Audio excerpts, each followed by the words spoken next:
Salut la bulle, c'est parti pour un nouveau défi cette semaine. Je vous accueille au saut du lit après un week-end mouvementé avec ma petite tête de fatiguée et j'étais en train d'hésiter à me filmer et à me dire mais non, c'est trop la honte. Et donc je fais ce que j'aime bien faire en ce moment. Je prends la petite part de moi qui a honte par la main et je lui dis viens, on va y aller quand même. Et donc me voilà.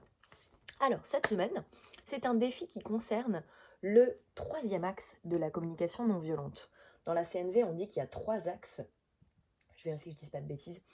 Le premier, c'est je m'écoute. Le deuxième, c'est je te parle. Et le troisième, c'est je t'écoute. Et tout est axé autour de ça. Et donc, cette semaine, on va se concentrer sur le troisième axe, je t'écoute. L'exercice, ça va être, quand ça sera l'été pour vous, et que quelqu'un vous parlera, vous partagera quelque chose d'important, vous fassiez l'exercice de poser votre attention et votre conscience sur votre qualité d'écoute. Et donc, d'observer comment est-ce que vous écoutez les gens et d'essayer d'écouter ce que la personne vous dit comme si vous vouliez reformuler ce qu'elle va dire. Vraiment pour vous rapprocher le plus possible de ce que vit réellement la personne en vous partageant ce qu'elle vit.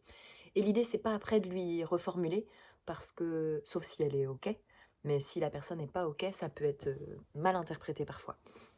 Donc si vous avez envie de faire l'exercice de la reformulation, c'est chouette de prévenir la personne que vous le faites. Et pourquoi pas, dans quel cadre vous le faites aussi. Parce que vraiment, quand on n'est pas habitué, c'est tellement intense quand quelqu'un reformule ce qu'on dit. On se sent tellement profondément compris que si c'est pas ce qu'on a demandé, bah, ça peut être mal vécu, quoi. Et en plus, l'exercice consiste à faire attention à vos interprétations et à vos jugements. Quand on écoute quelqu'un, dans le but de reformuler la personne, c'est très important de faire la part des choses. On est toujours dans nos histoires de discernement, de faire la part des choses entre ce que vous vous racontez et ce qui se passe réellement, comme le défi de la semaine dernière, sauf que cette fois-ci, ça va être mis en pratique dans un moment d'écoute avec l'autre. Ça serait bien que j'ai un exemple, comment je peux faire pour me parler. Je peux essayer. Alors, Marion, comment tu te sens? Je vous fais un petit exemple pour illustrer. Marion, comment tu te sens ce matin? Ah, et bah écoute, ça me fait du bien que tu me poses la question parce que si je prends le temps de me concentrer, déjà je suis contente parce que je sens que je suis en train d'ovuler, je le sens à droite là dans mon corps et donc c'est cool, c'est chouette pour moi de voir que je continue de comprendre les signaux de mon corps et ça me fait me sentir joyeuse, je crois, de sentir ça et de me dire ok c'est bon, je le sens toujours, c'est cool. Je me sens aussi hyper joyeuse parce que j'ai trop l'élan là de démarrer ma semaine de taf, de parler de ce que je fais, de faire ce qu'il faut faire comme ma coach m'a dit qu'il fallait que je fasse. Et donc je vais le faire non pas parce qu'il faut le faire, mais parce que je choisis de le faire, parce que ça nourrit mes besoins d'évolution, de cohérence et tout un tas d'autres, je pense. Et, et voilà, j'ai envie de démarrer cette semaine avec l'intention de porter attention sur mes jugements internes et d'être plus douce avec moi-même. Et toi, comment tu te sens? Ok, donc là, la personne en face, c'est cool si elle n'est pas en PLS, tu vois, intérieur, et que juste, elle arrive à se concentrer, à se recentrer, et admettons, la personne est chaude pour que je reformule, je peux dire, est-ce que c'est ok pour toi que je reformule comment tu te sens? Bah ouais, carrément. Ok, cool. Alors, ce que j'ai entendu, c'est que déjà, globalement, tu as l'air plutôt joyeuse et contente, et notamment parce que tu te sens, de ce que j'ai compris, connectée à ton corps, parce que tu te sens ovulée et que peut-être ça t'était pas arrivé ou je sais pas. En tout cas, là, t'es vraiment contente de le sentir. Ça te... On dirait qu'il y a un peu de soulagement presque derrière ça, mais bon, peut-être que c'est de l'interprétation, je ne sais pas. J'ai entendu aussi que t'as plein d'énergie pour faire ce que tu veux faire et que ça te met en joie aussi. Ouais, c'est ça. Ok. Et, et j'entends que tu as une intention particulière pour cette semaine. C'est que tu as envie de t'apporter de la douceur en choisissant de porter ton attention sur ton discours intérieur cette semaine, pendant la semaine. Est-ce que c'est ça? Ouais, c'est ça. Et donc voilà. J'espère que ça vous parlera. C'est je sais pas si c'est pertinent de se reformuler soi-même, mais j'avais envie de vous proposer un exemple quand même. Après, vous pouvez essayer de faire l'exercice de reformuler une partie de ce que j'ai dit dans la vidéo aussi, pour voir si vous avez bien compris l'intention avec vos propres mots, parce que c'est ça toute la danse dans la reformulation, c'est à la fois réussir à se connecter à ce que l'autre vit vraiment, et en même temps mettre nos propres mots pour que ça fasse pas robotique quand on reformule. Là, par exemple, quand je me suis reformulée, j'ai mis le mot soulager. J'ai l'impression qu'il y avait une forme de soulagement, alors que celle-là, elle n'avait pas parlé de soulagement, mais j'ai comme senti ça, peut-être que je suis dans l'interprétation, peut-être pas.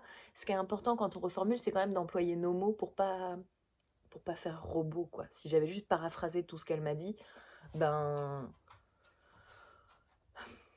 après, c'est l'intention qui compte. Donc si mon intention derrière, elle est profondément de me connecter à l'autre, je pense que ça suffira. C'est juste que c'est intéressant de faire l'exercice de chercher avec ses propres mots comment on reformulerait l'autre. C'est ce qui rend la CNV, la communication bienveillante, plus digeste aussi. Moi, quand je vous parle de sentiments, de besoins, de demandes, d'observations, file mon loup, s'il te plaît. Merci. Et ça peut vous paraître un peu complexe ou indigeste, ou ce sont peut-être pas des mots que vous avez l'habitude d'utiliser. Donc autorisez-vous à utiliser vos propres mots, à faire votre petite popote avec ce que je raconte. Voilà pour le défi de la semaine. Est-ce que j'ai envie de rajouter quelque chose?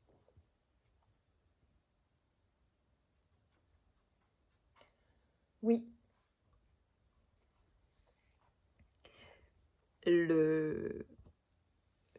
L'intention pour moi qui sous-tend cet exercice, c'est le fait de voir quelle écoute vous vous apportez à vous-même aussi dans ces moments-là. Est-ce que quand vous êtes en train d'écouter quelqu'un d'autre, vous vous oubliez complètement si vous avez envie d'aller aux toilettes ou de boire et vous êtes focus uniquement sur ce que la personne vous partage? Est-ce que vous savez vous prioriser et vérifier que c'est vraiment l'été pour vous, d'écouter pleinement l'autre au point de se connecter à ce que la personne vit, comme si vous vouliez après reformuler ce qu'elle vit? Ça demande une grande disponibilité intérieure. Et donc c'est aussi une manière d'ancrer un peu plus l'exercice de l'été, que vous vérifiez comment c'est pour vous d'apporter de l'écoute, comment vous vous sentez dispo ou non, et quel impact ça a sur votre qualité d'écoute. Voilà. Et je vous partage un petit tip si je ne l'ai pas déjà fait. Moi, quand je fais cet exercice, qui est maintenant plus vraiment un exercice, parce qu'en tant que sophrologue ou doula, c'est quelque chose, même en tant qu'éducatrice Montessori, que je suis amenée à pratiquer très très très souvent, l'écoute active. Et donc, pour éviter d'avoir mon esprit qui part dans tous les sens quand la personne me parle et partir dans mes jugements et interprétations, je me concentre sur mon souffle, en même temps que j'écoute l'autre. Bon, je pense que Loki a envie d'aller faire pipi, je vais aller lui ouvrir. Je vous laisse, je vous souhaite un bon défi. Si vous avez envie de venir en parler avec moi, avec plaisir. On se retrouve sur Telegram pour ceux qui sont sur le groupe. Ceux qui ne sont pas sur le groupe, n'hésitez pas à nous rejoindre. Telegram, c'est un peu comme WhatsApp en fait, c'est une application de messagerie instantanée. Voilà, je vous souhaite une belle semaine et je vous dis à la semaine prochaine pour un nouveau défi.